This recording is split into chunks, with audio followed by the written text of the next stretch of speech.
Good evening, everyone. Okay, so how are we all doing? It's been an amazing week. I hope you had a fun-filled week. So, today we're having an exciting time because I have someone coming online with me to share with you the impacts of mental health on teenagers. We want to know if really teenagers suffer from mental health, and what are these issues of mental health, and how you, the parents, can help your teenager who is suffering from mental health. All right, so in a short while I'm going to be adding my guest tonight. Her name is Angela Omavuaye. I hope I got that correct. All right, so in a short while, yes, I can see you, but I'm going to add you so that you can share my screen with me.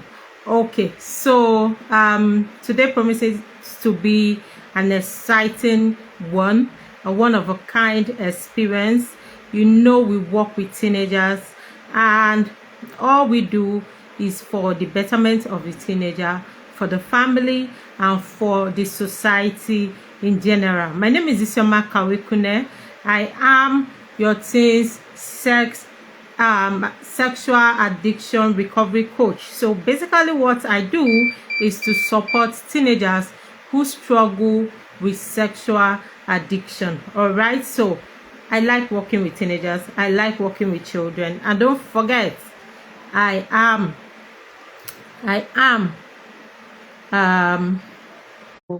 Auntie Angela to come on board and take the floor.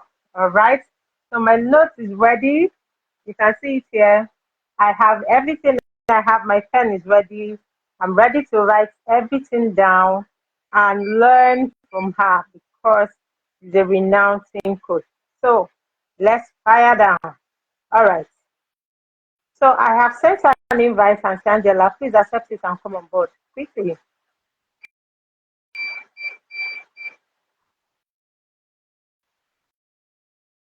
Hello, ma'am. I sent you an invite. Let me. Uh-huh. The invite is still there. Please accept and come on board. Accept the invite.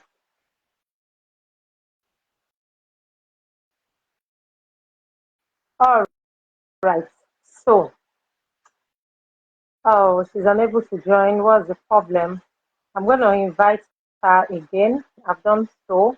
Let's see. My screen, why are you shaking? The Femi, Jesus name. Okay, yeah, she's here. Can you please turn your screen to face you? Okay. Yes, I can see you. Can you see me, ma'am? Yes, I'm seeing you clearly.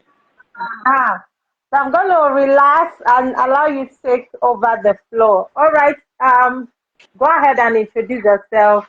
Let everyone know what your name and what you do. Okay, thank you, Madam Isioma. My name is Mrs. Angela Omavuaye, All and I right. reside in Sapele, Delta State. I'm, uh, I'm a school head, a primary school head, and Awesome. we're doing an amazing job there. We interact, we meet a lot of children every day, and at the same time, I teach in the Teens Church, Living Faith Church, Sapele May Branch. And it's been an honor working with teenagers for more than 4 years now. And in these 4 years, we have seen all manner, particularly in this Saple Delta State where we are. So I really love to work with teenagers because it makes me to really understand that the time we are in now is a different ball game compared to when we were growing up. Yeah, And yeah. so it's even a privilege for me because I have a teen that is a teen boy teen that is 14, I have a daughter that is 13. I have another son that will be 11 in November, like that. So as I work with teenagers, I have my own that I also have first-hand experience with on a daily basis. So it's been amazing working with teenagers, really. Wow. Wow. Yeah, I understand something. One day I made a comment and I said I was I was once a nursery school teacher. So one of the rules we had then was you don't beat children. You don't beat children. Like you don't even spank. It's forbidden. And when I came in, I was like, is it really possible to work with children and not spank children? Because we are used to the bidi bidi bidi, as Yes. if you're hitting drum. But when I began to teach, I realized that it's actually possible to work with children and not spank them. These children are not goats. These children are not Yes. objects. These are human beings. So I took the knowledge I got from there to my house and I started handling my children without the cane. Like I can actually deal with them. We've been on holidays. Like we've been on holidays now for about 7 weeks or so. And I can't remember beating anyone. I can't remember spanking anyone. I can't remember those, although I've left the school for a very long time, but the knowledge is still there. So that goes on to show that we learn, unlearn, relearn every day. All right. So I work with teenagers, and the knowledge I gather, or the knowledge I have from the experience I get from working with teenagers, I bring it home, and I am able to guide my son who just recently turned a teenager. Now it's helping me manage him so well. We are doing absolutely amazing right now, like right now. All right. So I think the more you work, the more you give. Let me use that word. The more you give, the more you receive. The more you Yes. give these teenagers, the more knowledge you gain to manage your own children. Your own children. All right. So Yeah. thank you for that introductory passage. It was I think I grabbed one or two things. So without wasting your time, I just want to ask, what is mental health?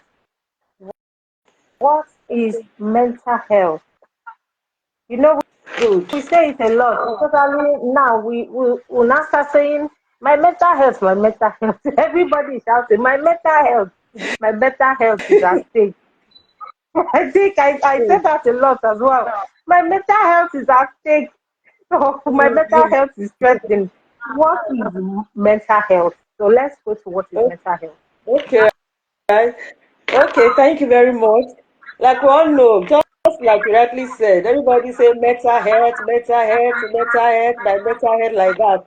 So this mental health, when we say mental health, what actually is mental health? Now, mental health, when we talk about mental health, simply means the total well-being of our emotions, of our psychology, and our social life. That's just a simple definition of our mental health. It has to do with how we relate, as in our social well-being now. Then psychologically, how we think, how we feel, then also in the area of emotions, how we are able to manage properly our emotions. So simply put, that is what mental health is all about. Okay, awesome. Now, are there any mental health issues? Like we've talked about the psychology, the emotions, the this and the that. Are there issues that affect this mental health? Yes, so there are a lot of issues that affect mental health, both adults, even children, teenagers, and everybody. There are issues that affect the mental health of people. For example, some of the mental health issues, that people have, which affects the way people think, the way people behave, and the way people handle their day-to-day activities, include body image issues, how people see themselves, particularly with reference to teenagers that we deal with every now and then. You see some teenagers, ordinarily by looking at them, you expect them to even know better than what you are seeing. But because they have poor image of themselves, because they have low self-esteem, you will not even be surprised that what you expected them to deliver, they are now on that delivery. So you have issues of mental health, such as body image issues. You have social media related issues that impact on our health, that impact on our mental health. You have issues like relationship issues and peer pressure, whether from the home front, whether from the friends they keep in school, whether with other authority figures in their life, such as even pastors, teachers, any other authority figure in their life. So we have mental health issues that also that also relate to their self-discovery. Self-discovery. You see a lot of teenagers today, they don't really know who they are. They don't know who they are. They like to compare themselves with others. You ask them, who are you? You see some of them they'll be fumbling. They don't really know who they are. So it is an issue that has to be dealt with. You also have substance abuse. This one is a serious one. Substance abuse of alcohol, of drugs. Then you have also issues that affect their mental health. When you also see teenagers being exposed to sex early in life, So these are things that causes mental health issues for teenagers. Is it also academically? Yes, most often than not, you see that we parents, we have expectations for our teenagers. We want them to perform well. We want them to be outstanding. Sometimes you even hear some parents, maybe some teenagers, when they return, and maybe based on their performance, some parents you hear, I would say I used to do that before, but then I stop it because I know that I'm working with unique individuals. We made the mistake of saying, okay, the person that took first in the class, does it have two heads? Is it not one head like your own? So how come you did not take first? So you have academic related issues that also affect the teenagers. There are others. So these are just a few ones that I can just that I've just listed now. All right. So, given the geographical location, we are in Nigeria, right? Yes, And you sir. know how the Nigerian parents react. Which one, out of all these ones you've mentioned, which particular one can you hold on to and say this is the highest of them all? The one that Okay. is Thank you for most that. common. Okay. Thank you very much for that question. Now, like where we reside, I and my family, we reside in Saple. Now we moved into this town 8 years ago, and we moved in from Benin. Like where we came from. When I grew up in Benin, had my primary, my secondary school in Benin, though I now later went to Anambra State for my higher education, and I served in the West. But when we came to Sapele, Delta State, it was a different ball game altogether. I remember those days when we just came in. Sometimes me and my husband were walking on the street. We could just stand, though. We just be looking. Why is it that we just stand and be looking? Because we saw that the dressing, the appearance alone was something that we are not used to. Because my husband came from the west, so he grew up there. So we know that where we are coming from, to a large extent, we are well covered. But the first embarrassment we got when we got to this place was the fact that you could virtually see naked women, naked girls on the street, just wearing only just something to just cover the breast and all of that. Then couple with that, the highest issue here, what I can relate with that is that I cannot still comprehend it tomorrow is the fact that you see a young girl of 14, we go out there, the girl we come home with pregnancy, and it's as if the parents will just welcome her home. Then in the process of time, Wow. this girl will deliver. Yes, so it's so terrible in this terrain, Saple. In the process of time, you see that this young girl will deliver. After maybe like 2 years again, you will see that Get same pregnant girl again. pregnant again, maybe for another person or for the same person. But the thing that I keep wondering, that keep making me to be so surprised, the fact that these girls will go out, get pregnant, come and deliver in the home. And the parents just, it's just as if nobody is doing anything. I noticed that the elders, they don't correct the younger ones, they just allow them to do whatever they like. So it's so terrible. Yeah, that is one. Sexual related issues. Like me and one teacher, there was a post I was trying to write today, but I couldn't complete it because of some busy schedule.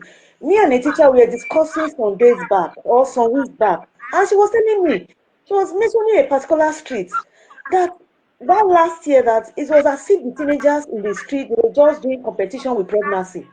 Hmm. Every All those teenagers, they were just parading the street. It's as if I think if a you young girl in people in that that particular. area, you have a lot of work. You people that live around there, you have a lot of work to do.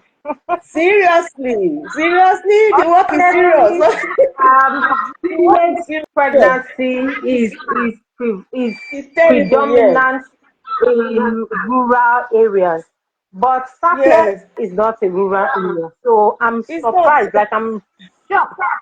I'm shocked to hear that teenage pregnancy is actually ruling in Sapele. You Yes. know, I So, think part of the issue we have in Asaba here, part of the biggest issue we have is that academic competition.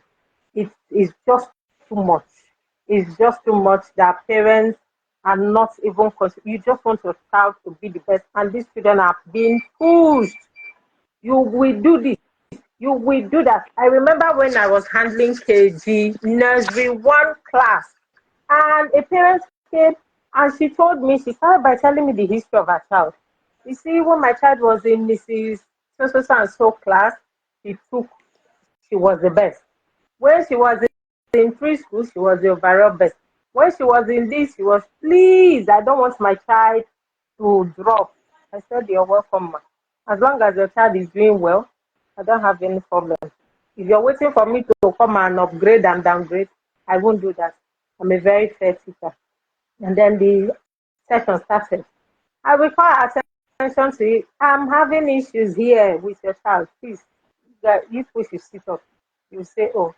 And then at the end of the day, that particular position she was looking for didn't get to her child because there were other smarter children. And then she became angry.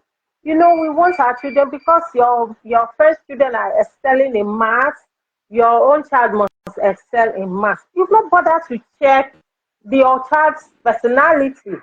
You've not bothered to check other areas where your child is good. But because your child, other children, maybe they have a clique, and other people's children in that clique are excelling in a particular subject.